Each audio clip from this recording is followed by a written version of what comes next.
可问题是，我们能在路上经常看到红色汽车，却几乎见不到视力、听力、言语、肢体、智力、精神和多重残疾的人。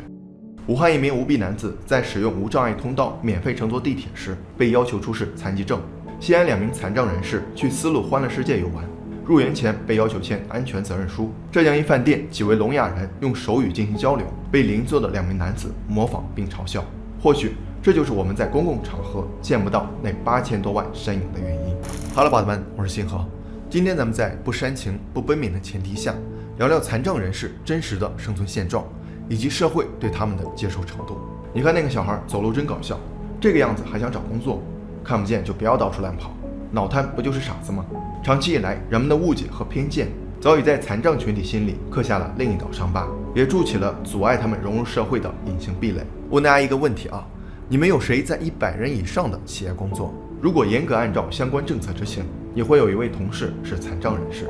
因为根据规定，用人单位应当按照不低于1.5%的比例安排残疾人就业。可现实情况是，企业宁愿给到最低工资，让他们待在家里，也不愿意真正吸纳进来。所以，截至目前，残疾人就业人数仅为912万。换句话说，每10个残疾人里面，只有1个能够拥有一份维持生计的工作。不过，我们也没办法谴责理应承担起一定社会责任的企业。前2天看的电影《小小的我》里有个情节，脑瘫患者刘春和去咖啡店应聘，店长又是说要记各种咖啡的种类，又是说每天要接待不同的顾客。而当刘春和努力为自己解释时，他才说出真实的想法：我只想找个普通人。除了咖啡店店员，这912万人还可能是云客服，可能是外卖骑手，可能是街角小店的盲人按摩师。而这已经是我们能够接触到的残障群体中情况最好的一部分。对于普通人而言，工作就是工作，但对于残疾人，那是他们能够被社会当成普通人的有力凭证。所以在刘春和应聘成功后，外婆说有了工作你就可以买衣服、买手机、耍朋友。刘春和给外婆的解释是，工作是他的尊严。很多人以为残疾人面临的问题无非是身体有缺陷、生活不方便，实际上他们不仅要承受身体缺陷带来的痛苦，还要始终面对自己作为社会边缘、家庭负担这些难以改变的残酷事实。2016年，一家名为国家之宝的残疾人护理院1年内5次加收费用，但里面的残疾人却遭受了非人的虐待，床边就是死老鼠，每顿都是鱼蛋萝卜和白米饭，有的人甚至长期被绑在床上，身体便是伤痕。2002年至2004年之间，专门照顾智障人士的康桥之家院长张某多次侵犯2名智障女孩，但由于智力问题，受害人无法阐述事件经过，导致张某被无罪释放。2016年，康桥之家再度被曝，8个月内有6名智障人士离奇死亡。如果不是媒体报道，我们不会知道镜头之下的他们过着怎样的生活，而镜头之外的隐秘角落，又有多少残疾人有着相似的命运？一组数据显示，残障儿童遭受暴力的可能性是正常儿童的3到4倍，残障成年人遭受暴力的可能性是正常成年人的1.5倍。在患有智力或发育残缺的儿童中，高达68%的女孩和30%的男孩在18岁前会遭到侵犯。作为社会的边缘，残障人士安全感的唯一来源可能就是家庭了，但并不是所有家人都能像刘春和的外婆那样始终理解、包容和尊重他。电影里有一幕赤裸裸地揭穿了残障人士家人的心理困境。小时候，刘春和把自己藏在旅行箱里，父母回到家发现刘春和不见了，但他们并没有表现出普通父母该有的紧张，反而像是卸下了包袱，开始幻想没有刘春和这个家会是什么样子。所以外界对残障人士的态度可能只是歧视、好奇和恐惧，而真正讨厌他们的人往往来自于家庭。不过我们也没有权利去评论，毕竟我们不用时刻面对、接受和爱他们，不用几十年如一日照顾他们。我们当下的普通生活已经是残障人士的家人幻想的样子。当然，积极阳光的一面永远是社会主流。在 B 站纪录片《人生第一次》中，身患腓骨肌萎缩症的王少军用自己攒下的钱建了一所残疾人职业技能培训学校。风华正茂时倒下的他，已经让4000多位残疾人重获自信，站了起来。里面有个片段感触很深，招生老师唐国立去接新学员叶子，一番周折后，叶子坐上了车，但身体都有残疾的他们只能等路人帮忙把轮椅搬到车上。这时有个年轻人路过，唐国立的原话是：大哥，帮下忙呗，轮椅坏了，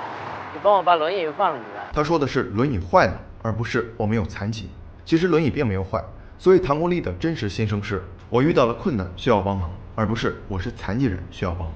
他不希望被人当成异类特殊对待，这也是所有残疾人的普遍心态。在他们心里，过度同情跟歧视的本质是一样的，都没有把他们当成普通人。比如媒体报道或者文艺创作，往往主打身残志坚的感情牌，以此来博取更多人的关注。出发点或许是好的，但这并不是残障群体真实的诉求。他们想要的可能只是像王小波在我看老三届里提到的那样，对残疾人最大的尊重就是不把他当残疾人。如果哪天我们在跟一个残疾人聊天时，可以不把关注重心放在他们的缺陷上，而是聊工作生活、兴趣爱好、娱乐八卦，那个时候他们就真的跟我们一样是普通人了。这也是很多残疾人一直努力的方向。在 BBC 评选的20世纪最伟大的6位女性中，有一位坐在轮椅上的英国运动员坦尼格雷·汤普森。出生时患有脊柱裂，7岁因为脊柱塌陷而终身瘫痪，但他几乎凭一己之力改变了社会对残障人士的看法和态度。20世纪70年代，英国没有什么残疾人能参加的体育活动，甚至没有盲道、胁迫路缘和无障碍设施。换句话说，没有多少政策保障残疾人的权利。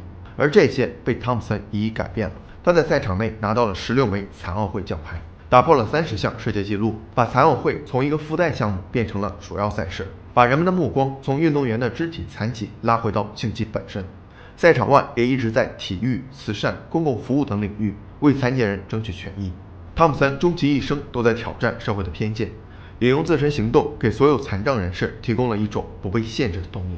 当然，残疾人面临的问题并不是依靠某个人的力量就能解决的。在做这一视频的时候，我发现社会各界都在努力帮他们推倒挡在面前的隐形壁垒，让他们也能拥有普通人拥有的权利和福祉。上世纪80年代，瞎子、聋子、瘸子、残废这些刺耳的词汇已经从官方文件中删除，目前比较常用的是残疾，但其实更好的说法应该是残障人士和身心障碍者。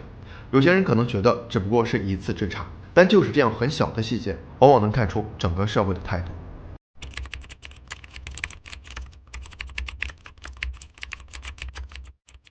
除了官方用语，很多企业和组织也体现出了他们对残障人士的人文关怀。比如，不管被多少人诟病的粘质键 ，Windows 都没有取消这个东西，并且是默认开启的。当你看到流程盒是如何打字时，就会明白，它真的能帮助一些不幸的人。假如我没有手指或者手指不灵活，在某个程序卡死时，就没办法用快捷键 Ctrl+Shift 加 ESC 来解决。而当我连续按了5次 Shift 开启粘质键，再敲击回车键确认，就可以在这种状态下依次按下 Ctrl+Shift ESC 来开启任务管理器。比如，宜家的设计深受年轻人喜欢，但它的精致对残障人士并不友好，所以它推出了一组由 3D 打印出来的小附件 Disables，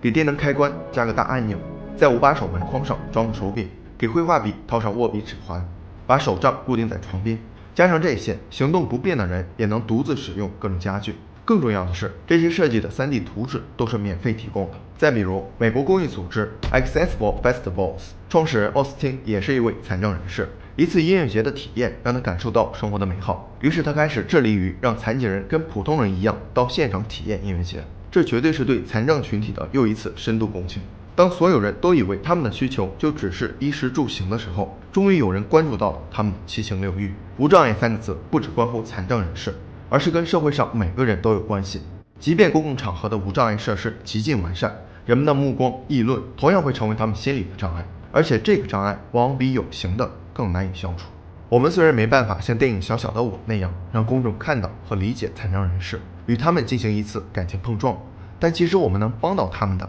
还有很多。不占用盲道，不凝视他们的身体缺陷，不模仿他们说话和动作，提供帮助前先征求同意，不用伤人词汇形容他们，接纳持证导盲犬。这些行为小到就像仅仅移动0.5毫米一样，但如果所有人都能朝同一个方向移动0.5毫米，聚集起来就是改变的起点，也是文明的跃迁。